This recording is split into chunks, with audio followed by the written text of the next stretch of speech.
এই ইটের দাম কত? আমাকে একটা, আমি ফকির মানুষ, আমাকে একটা ইট দেন 10 টাকা।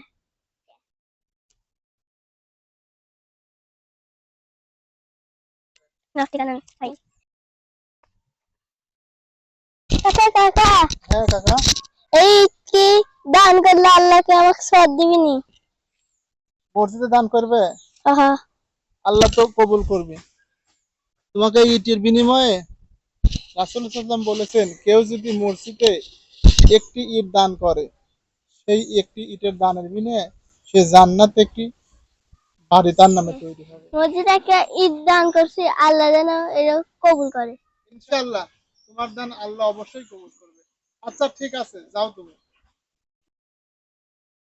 সালাম আলাইকুম বন্ধুরা, আসলে ছোট্ট একটি ভিডিওর মাধ্যমে আমি আপনাদের বোঝাতে চাইছি, আসলে দানটা যদি আল্লাহর ঘরে হয়, সেটা বড় হোক ছোট হোক, দান কিন্তু দানই।